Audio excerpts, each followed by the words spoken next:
बिजनौर जनपद में गुलदार का आतंक लगातार बढ़ता जा रहा है। नजीबाबाद तहसील के जोगीरमपुर क्षेत्र के गांव इस्सोपुर में गुलदार ने एक और जान ले ली। जानकारी के अनुसार खेतों में काम कर रही मीरा पत्नी महेंद्र कुमार पर गुलदार ने अचानक हमला कर दिया। हमले के बाद गंभीर रूप से घायल महिला को उपचार के लिए लाया गया, लेकिन रास्ते में ही उसकी मौत हो गई। ग्रामीणों के अनुसार गुलदार ने महिला पर झपट्टा मारते हुए उसे बुरी तरह जख्मी कर दिया। शोर सुनकर आसपास के लोग मौके पर पहुंचे, लेकिन तब तक मीरा की हालत गंभीर हो चुकी थी। इस घटना से गांव में भारी दहशत का माहौल है। गौरतलब है कि गुलदार के हमले में अब तक जिले में 34 लोगों की जान जा चुकी है। इसके बावजूद वन विभाग द्वारा कोई ठोस इंतजाम नहीं किए जाने पर ग्रामीणों में रोष है। इसी मुद्दे को लेकर भारतीय किसान यूनियन कई दिनों से डीएफओ कार्यालय पर धरना दे रही है। संगठन का आरोप है कि प्रशासन और वन विभाग गंभीरता नहीं दिखा रहे, जिसके कारण लगातार निर्दोष लोगों की जान जा रही है। ग्रामीणों का कहना है कि अगर जल्द ही गुलदार को पकड़ने या खदेड़ने की ठोस कार्रवाई नहीं हुई तो स्थिति और भयावह हो सकती है।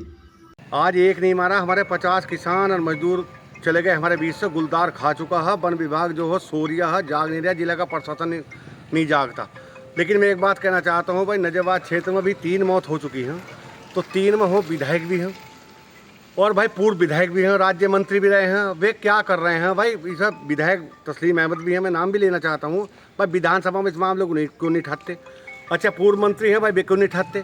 उन्हें ठाना चाहिए भैया। किसानों को ऐसे ही मरवाओगे जैसे किसान मर रहा है अब तक। क्यों मर रहा भाई किसान या मजदूर, क्यों मर रहा? यो कहना चाहते हैं भाई प्रशासन से और शासन से, यो ऐसा क्यों हो रहा भाई? कब तक मर गए हम? लेकिन जैसा भी अभी कुछ लोग कहते हैं ना भाई संगठन हो पहुंच गया, बस संगठन ना होता तो न्याय मिलना काम नहीं होता। अभी आपस की राड़ तो चल रही है, लेकिन यो काम नहीं निपटवाना चाह रहे भाई। यो गुलदार से मुक्त हमारा बिजनौर कब होगा? गुलदार से मुक्त हमारा बिजनौर कराओ। अच्छा, जैसे वन विभाग की टीम बहुत इस पर लापरवाही बरत रही है, इस पर क्या कहेंगे आप? भाई इस पर तो यही बात है मेरा, इनका तो इलाज करना पड़ेगा, बढ़िया करके तगड़ा करके करना पड़ेगा। लेकिन भाई जो सरकार में नुमाइंदा बैठे हैं, सरकार के पूर्व भी हैं और वर्तमान भी हैं, विपक्ष भी नेता हैं, तो वे क्या कर रहे हैं? मैं उनसे यो पूछना चाहता हूँ। या आपस की दाढ़ी रखेंगे यो काम नहीं करने के भाई? मैं यही कहना चाहता हूँ भाई, इसे जल्दी निपटो। और भाई नजरबाद क्षेत्र का मामला है भाई, वो नजरबाद में कौन नहीं निपटवाते इसे। इसीलिए भाई आज जो अभी यो कह देना संगठन हो पहुंच गया, किसान यूनियन हो पहुंच गई। अब संगठन किसान यूनियन ना होती, चाहे कोई भी पहुंचा, मेरा भैया पहुंचा, कोई भी पहुंचा, तो किसानों को न्याय नहीं मिलता भाई। जब वहां बैठे हैं आदमी अपने क्षेत्र में, आप लोग क्या कर रहे हो? अपने क्षेत्र का तो काम कर ही सकोगे, दूसरे क्षेत्र में पहुंचोगे। यो कहना मेरा आपसे लोगों से है भाई। अच्छा, आपने बताया विधायक है, पूर्व मंत्री कौन है, किसका? मैं आप भी समझ लेंगे, पूर्व मंत्री भी हैं भाई, एक जनसेवा आदमी कर रहे हैं।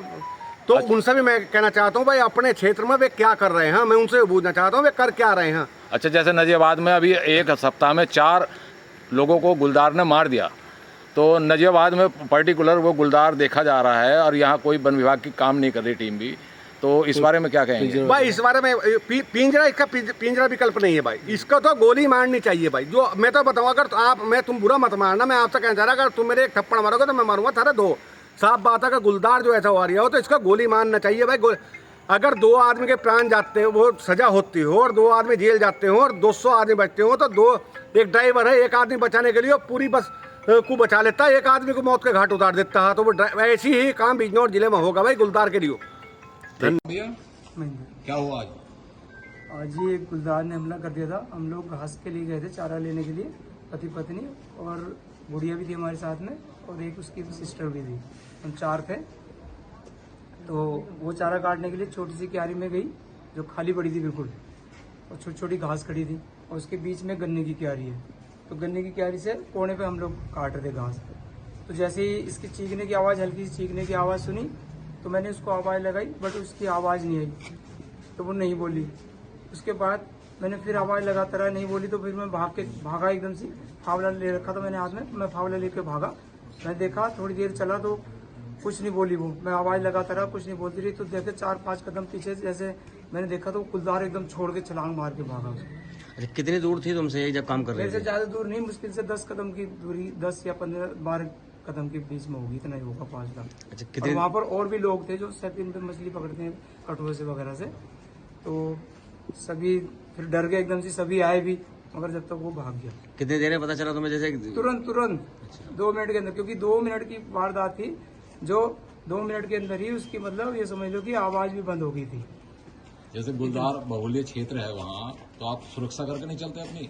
बाबू जी गुलदार से क्या पता था, हमें पता ही नहीं था कि वहाँ गुलदार है। जैसे वो तो पूरा वो हमें ये नहीं पता कि ये गुलदार है, तो वहाँ तो हम कुछ नहीं, क्योंकि और लोग वहाँ मछली पकड़ रहे हैं कटवों से, हम रोज घास नजियाबाद क्षेत्र में सबसे ज्यादा घटनाएं हो रही हैं गुलदार से। नजियाबाद क्षेत्र में वन हमारे विभाग क्या कर रहा है?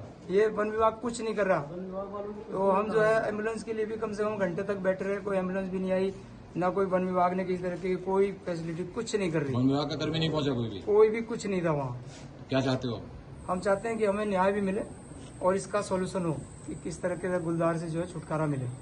बात है, ये एक हफ्ते में 4 घटनाएं हो गई और वहाँ के मौजूदा जो जनप्रतिनिधि हैं उन्होंने किसी भी के घर भी जाकर कोई सूद नहीं ली। जो लोग वहाँ से चुनाव लड़ते हैं, चाहे वो हारते हैं चाहे जीतते हैं, चाहे वहाँ के मूल निवासी हों, मूल निवासी होने का फर्ज ये है कि सबसे पहले अपने घर की सुरक्षा करें। एक पुरानी कहावत है कि जिसने पड़ोसी का दुख नहीं देखा वो किसी और का क्या दुख देखेगा। तो अपने घर का, अपने पड़ोसियों का जिन्होंने अब तक दुख नहीं देखा, इन लोगों के घर नहीं गए, ये उनके लिए भी शर्मसार वाली बात है। मानवता से ज़्यादा कुछ नहीं होता। छोटे छोटे बच्चे गुलदार उठा के ले गए, कोई चिंता नहीं, किसी विभागीय अधिकारी से बात नहीं। इन घटनाओं की रोकथाम के लिए अभी तक कोई भी किसी भी तरह का नजियाबाद विधानसभा स्तर से कोई भी किसी भी नेता का वक्तव्य तो अभी तक मैंने नहीं सुना और 4 बड़ी घटनाएं हो चुकी हैं।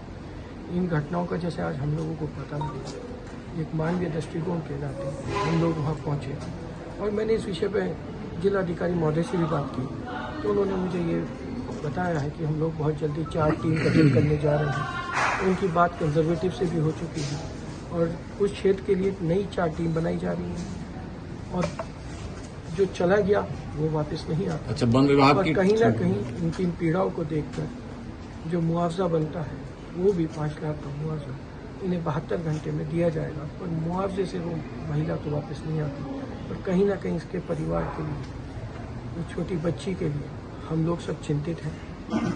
और मैं ये विश्वास दिलाता हूँ आप सबसे कि इस गुलदार की घटना को हम अब माननीय मुख्यमंत्री जी के सामने पहले भी रखा है और इसे जोरदार तरीके से सारे तथ्यों के साथ वन विभाग के जो शीर्ष हमारे अधिकारी हैं, प्रमुख सचिव, माननीय मंत्री जी, माननीय मुख्यमंत्री जी, उन सबके समक्ष रखा जाए। सर, ये जो घटनाएं हो रही है इसके बाद जो डीएफओ हैं उनके खिलाफ ग्रामीणों में बहुत आक्रोश है। विभाग क्या की कहेंगे टीम आप इस पर? पर लापरवाही का आरोप है। मैं मौके पे गया था और वहाँ डीएफओ साहब की ही ये लापरवाही का नतीजा है। जो घटना पहले हुई थी, अगर उन्होंने उस घटना से सीख ले ली होती तो ये जो मैंने अभी आपसे कहा कि 20 किलोमीटर कहूँगा, 25 भी नहीं, 20 किलोमीटर के रेडियस के अंदर 4 घटनाएं हुई हैं और विद इन ए वीक हुई हैं। पहली घटना से अगर ये लोग सीख ले लेते तो आज पूजा हमारे बीच में जिंदा होती और अपनी बच्ची के साथ होती। निश्चित इसमें डीएफओ की लापरवाही है और इस लापरवाही से हम लखनऊ स्तर पर जरूर अवगत करेंगे।